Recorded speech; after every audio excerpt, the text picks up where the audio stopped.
अस्सलामुअलैकुम दोस्तों, आज की वीडियो में हम जानेंगे कि बायोलॉजी क्या है और बायोलॉजी की मेजर डिविजन्स क्या है या कितनी है। आज की वीडियो में हम ये सब जानेंगे। चलिए अब हम बिना टाइम वेस्ट किए अपनी आज की वीडियो को स्टार्ट कर लेते हैं। दोस्तों, प्रीवियस वीडियो में हमने जाना था साइंस के बारे में कि साइंस क्या है।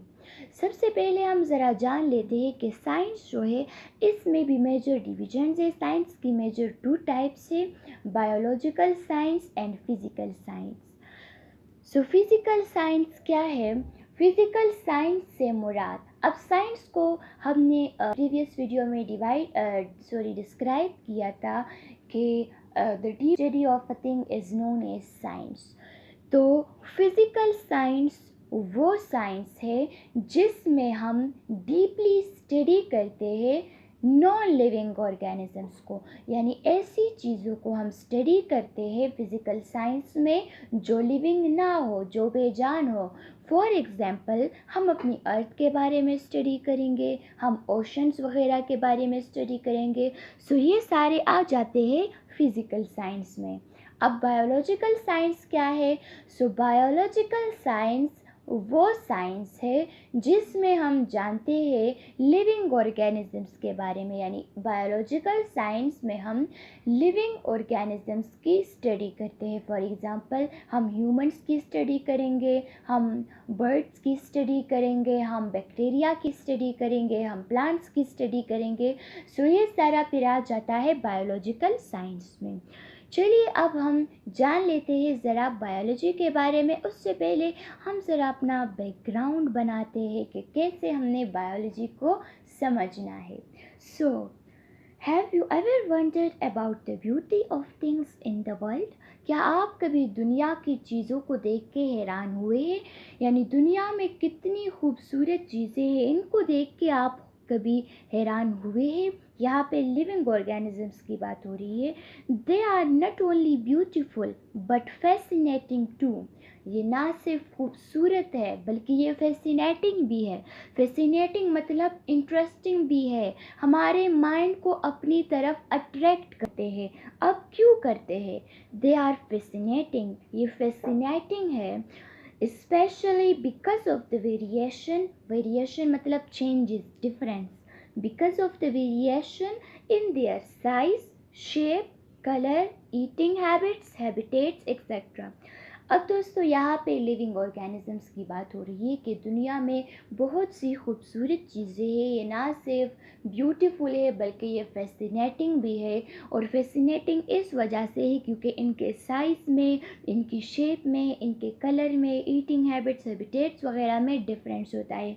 अगर हम साइज़ के लिहाज से देखें लिविंग ऑर्गेनिजम्स में, तो कुछ ऑर्गेनिजम्स हमारे पास इतने छोटे होते हैं कि जिसे हम नेकेड आई से देख भी नहीं सकते। फॉर एग्ज़ाम्पल, बैक्टीरिया, वायरसेस, उन्हें हम अंडर अ माइक्रोस्कोप देख सकते हैं।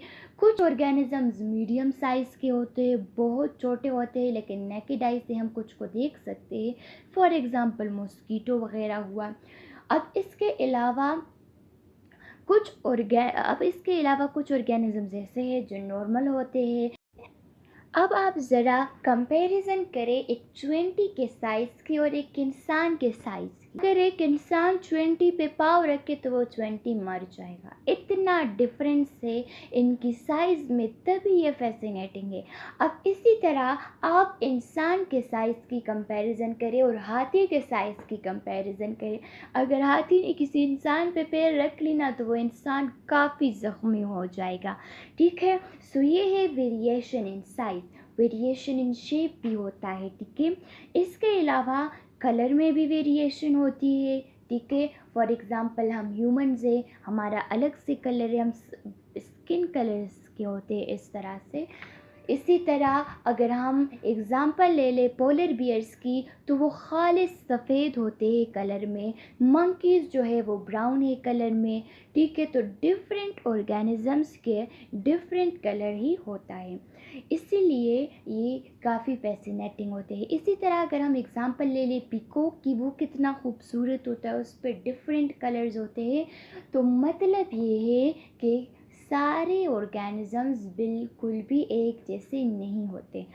उनके ईटिंग हैबिट्स भी चेंज होती है, ठीक है। यानी उनकी ईटिंग हैबिट्स चेंज होती है, कोई गोश्त खाता है, कोई प्लांट्स खाता है। अब यहाँ पे ज़रा दोस्तों हम ज़रा समझ लेते हैं फूड चेन को।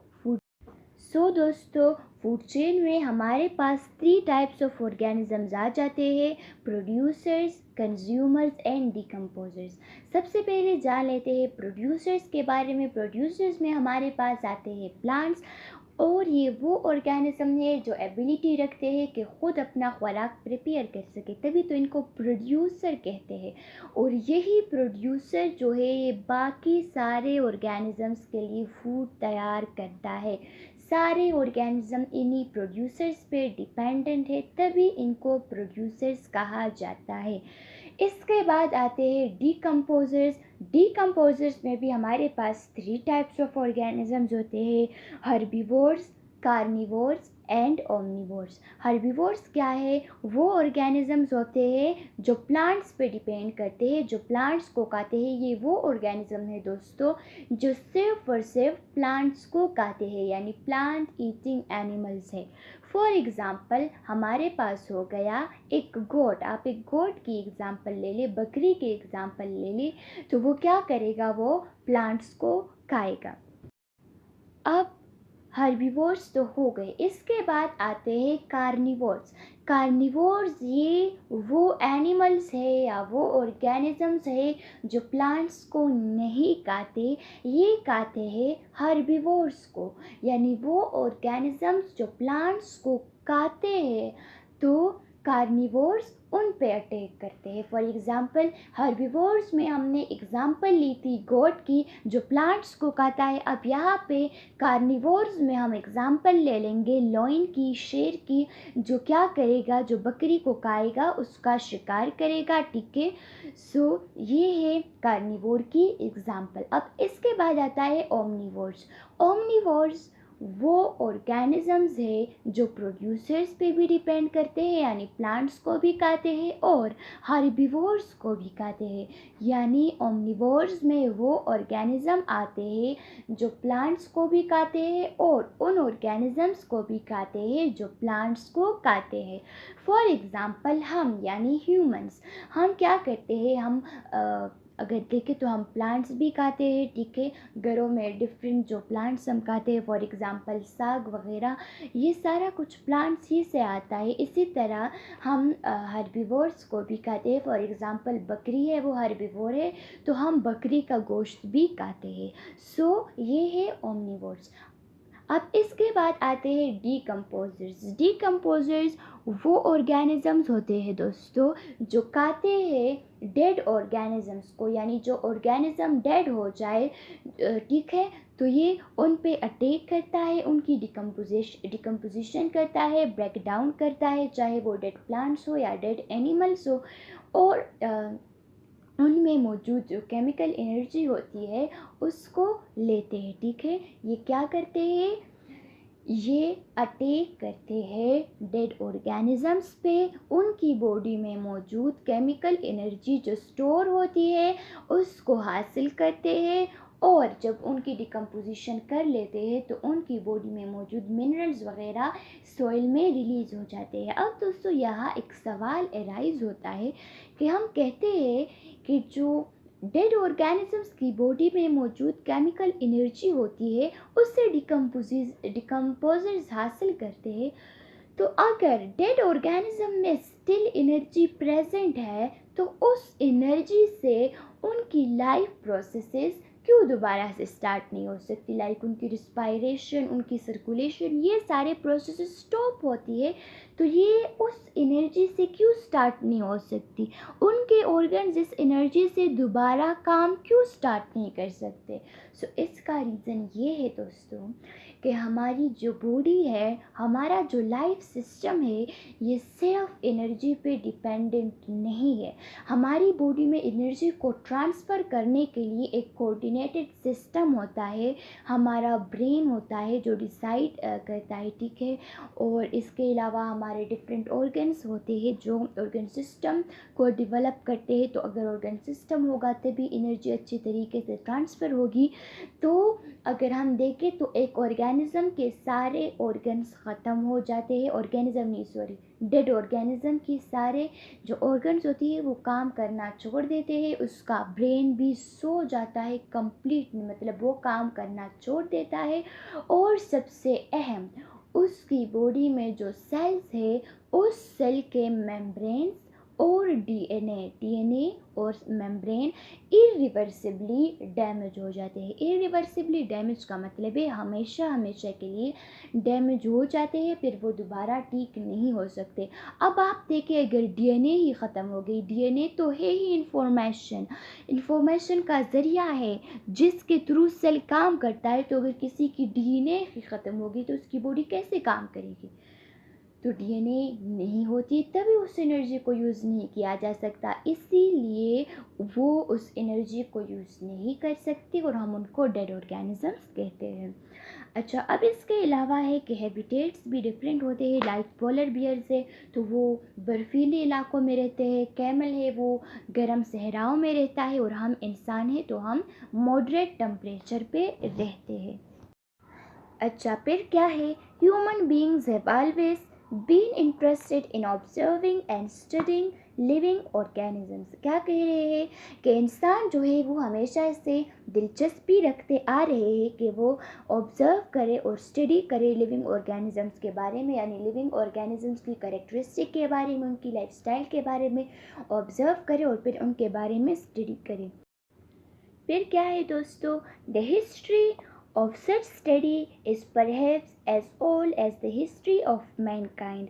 कि इस स्टडी की जो हिस्ट्री है वो बहुत ज़्यादा पुरानी है। किस स्टडी की बात हो रही है? लाइफ की स्टडी की, ऑर्गेनिजम्स की स्टडी की बात हो रही है कि ये काफ़ी ज़्यादा पुरानी है। अगर हम इसके तारीख़ की बात करें तो ये हमें इंसानी तारीख़ के कदीम तरीन दौर की तरफ लेके जाएगा, यानी ये काफ़ी पुरानी स्टडी है। तो दोस्तों, अभी यहाँ पे हमने जो कुछ पढ़ लिया ना, सो ये जस्ट वो बैकग्राउंड है जो हमें बायोलॉजी के बारे में बता रहा है। अब हम समझ लेते हैं बायोलॉजी के असल मतलब के बारे में कि ये क्या है। सो दोस्तों, बायोलॉजी जो है ये दो अल्फाज से मिलके बना है, बायो और लॉजी। बायो का मतलब होता है लाइफ, ठीक है, ज़िंदगी, एंड लॉजी का मतलब होता है टू स्टडी, टू नो, यानी जानना। सो बायोलॉजी का मतलब है जानना, लाइफ के बारे में जानना। और दूसरी बात, बायो और लॉजी ये दोनों ग्रीक वर्ड्स है, ठीक है। बायोलॉजी का मतलब है लाइफ के बारे में जानना, लाइफ के बारे में स्टडी करना। सो एज हमने वीडियो के स्टार्ट में भी पढ़ लिया कि साइंस की टू टाइप्स है, physical science and biological science. So biological science में आ जाता है हमारे पास बायोलॉजी, जिसमें हम स्टडी करते हैं ऑर्गेनिजम्स के बारे में, उनकी लाइफ के बारे में, ठीक है। अब हम जान लेते हैं बायोलॉजी की मेजर डिविजन्स के बारे में। सो दोस्तों, बायोलॉजी को मेजर 3 कैटेगरीज में या 3 टाइप्स में डिवाइड किया गया है। कौन कौन सी है? बॉटनी है, ज़ूलॉजी है एंड माइक्रोबायोलॉजी है। बॉटनी क्या है? बॉटनी जो है ये प्लांट्स की स्टडी है, यानी जब हम प्लांट्स को काफ़ी डिटेल से पढ़ेंगे, ठीक है, उनके रिप्रोडक्शन के बारे में, उनके स्ट्रक्चर के बारे में, सब कुछ जब हम पढ़ेंगे प्लांट्स के बारे में, तो ये आ जाता है बॉटनी में, ठीक है। और वो पर्सन जो बॉटनी को स्टडी करता है वो कहलाता है बोटेनिस्ट, ठीक है, बोटेनिस्ट। अब दोस्तों, आपके माइंड में ये सवाल आएगा कि बायोलॉजी की हमने डिवीज़न ही क्यों की है? सो दोस्तों, बायोलॉजी की हमने डिवीज़न इसलिए की है क्योंकि आप देखें तो ये काफ़ी एडवांस है। कितने सारे ऑर्गेनिज्म है हमारे पास और हम हर एक को इतनी डिटेल से स्टडी करते हैं, तो फिर हम कंफ्यूज हो जाते हैं। कभी हम इंसेक्ट्स के बारे में स्टडी करेंगे, कभी हम प्लांट्स के बारे में स्टडी करेंगे, कभी माइक्रो ऑर्गेनिजम्स के बारे में, कभी ह्यूमन बींग्स के बारे में। सो हम कंफ्यूज हो जाते हैं, इसीलिए इसको हमने मेजर 3 ग्रुप्स में डिवाइड किया है। फिर उसमें भी काफ़ी ब्रांचेज है, ठीक है। अब दोस्तों, बाकी 2 डिवीजन जानने से पहले अगर अभी तक आपने हमारे चैनल को सब्सक्राइब नहीं किया, so please subscribe our channel. चलिए अब हम आगे बढ़ते हैं और जानते हैं ज़ूलॉजी के बारे में। सो दोस्तों, अगर आप ज़ूलॉजी को देखें तो ये 2 अल्फाज से मिलके बना है, ज़ू एंड लॉजी। ज़ू को अगर आप देखें तो ये उस चिड़ियाघर वाले ज़ू से लिया है। ज़ू में क्या होता है, वहाँ पे बहुत सारे एनिमल्स होते हैं, वो पाले जाते हैं वहाँ पे या रखे जाते हैं वहाँ पे, तो ये उस ज़ू से लिया है। यानी एनिमल्स, लॉजी का मतलब हमने जान लिया है, स्टडी करना, जानना। तो इसका मतलब है कि ज़ूलॉजी वो ब्रांच ऑफ बायोलॉजी है जिसमें हम एनिमल्स के बारे में स्टडी करेंगे, ठीक है। तो ज़ूलॉजी जो है ये स्टडी ऑफ एनिमल्स है। अब एनिमल्स में भी बहुत ज़्यादा टाइप्स आती है। फॉर एग्जांपल ह्यूमंस है हम, ठीक है, हम भी एनिमल्स है। अब इसके बाद थर्ड वन आता है माइक्रोबायोलॉजी। माइक्रोबायोलॉजी, माइक्रो का मतलब है स्मॉल, छोटा, और बायोलॉजी का मतलब हम जान चुके हैं लाइफ की स्टडी। तो छोटे लाइफ की स्टडी, इट मीन्स माइक्रोबायोलॉजी हम इसमें स्टडी करते हैं माइक्रो ऑर्गेनिजम्स के बारे में, यानी वो ऑर्गेनिजम्स जिसे हम नेकेड आई से नहीं देख सकते। For example viruses, bacteria and microscopic fungi. अच्छा दोस्तों, अब यहाँ पे 3 टर्म्स और भी आ गई है, वायरसेस है, बैक्टीरिया है और माइक्रोस्कोपिक फंजाई। सो हम बायोलॉजी में आगे बढ़ने से पहले, ब्रांचेस पढ़ने से पहले हम इन 3 टर्म्स को क्लियर करवाएंगे, ठीक है, ताकि बायोलॉजी के बारे में नॉलेज हासिल करने के साथ साथ ये एक्स्ट्रा नॉलेज भी हम गेन करें, ठीक है। सो फ्रेंड्स, ये थी हमारी आज की वीडियो जिसमें हमने जान लिया कि बायोलॉजी क्या है, इसकी मेजर डिविजन्स क्या है। चलिए मिलते हैं नेक्स्ट वीडियो में, तब तक आप अपना ख्याल रखिए। वस्सलाम।